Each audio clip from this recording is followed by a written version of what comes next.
am here with Tinker from Crossroads Pregnancy Center. How are you? Fine, Sherry. How are you today? Good. Just give us an explanation of what you do here at the center. Okay. I'm an RN and have been doing ultrasound for about 4 years now. I have been working here for 6 years, but on a volunteer capacity in the first couple years. So I also do counseling and prenatal education and childbirth classes, and we teach abstinence in the middle schools in Troy, and we have been doing that for 8 years. Tinker, tell me about the work that you've been doing with the ultrasound and the effect it has had on your clients. It's been tremendous. What a blessing for our clients and for me to be able to show them that yes, there is a baby and the baby has a heartbeat. And I had a client just 2 weeks ago, 5 weeks, 4 days, and I was able to show her that her baby had a heartbeat, and made us both cry. And here's the gestational sac. And what we're going to do is we want to see the baby, so we take this box and we make it bigger, and then we zoom up so we can see what's inside of that. Right here, the machine tells us that your baby is 10 millimeters, which is 1 centimeter, which is that big, and you are 6 weeks and 6 days. Tinker, I am here today to introduce to the world the pioneer of ultrasound, the person that invented this window to the womb that has allowed us to see these babies in the womb. It's amazing how I met Ian Donald. I had a class about 6 years ago. One of my students came and said, "I know Ian Donald, the inventor of ultrasound," and I thought, yeah, right. And she goes, "Yes, he delivered my baby, and I have a personal letter from him." And it's amazing to see way back in the 70s, Ian Donald showing the little baby jump in the womb, like you just said, waving. Mm-hmm. And he was just as excited as we are today.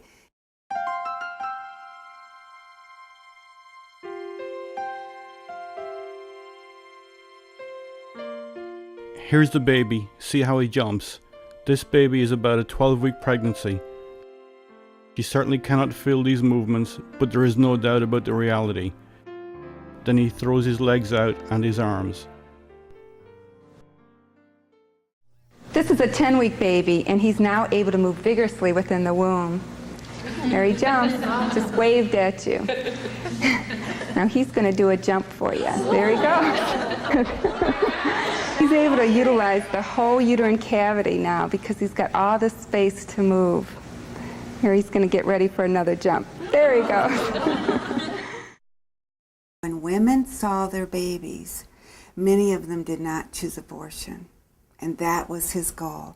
His goal was to open up that window to the womb and to show that life within the womb, so that no longer the lies of abortion, that it was a blob of tissue, could go forth. But now, wombs had windows. And here's the body over here. And I'll take a picture for you. Baby's first picture, you can put it in the album. Being an ultrasonographer, I'm using technology, science, technology, state-of-the-art, and allowing the unborn babies, their voice to be heard through the window to the womb. This is so you remember how old the baby is, 7 weeks from conception. Well, I think the thing that was the neatest was we could see his little eyes. He had little black eyes, and his little heartbeat. He's only 7 weeks along, so it's a pretty miracle that you can already make that stuff out. I think that put my heart to rest to see that it had its heart and we could see it beating, which was really cool. And I truly believe that God allowed Ian Donald and ultrasound for such a time as this, because ultrasound wasn't even really used for diagnostic purposes at the time of the Roe v. Wade decision. And here Ian Donald comes along and invents ultrasound, and now there's no debate. Isn't that incredible? That is, totally. He always said if these women could see their babies on ultrasound, they would not choose an abortion. Here's a couple quotes from Ian as you can hear him interacting with the mother and the baby utilizing ultrasound.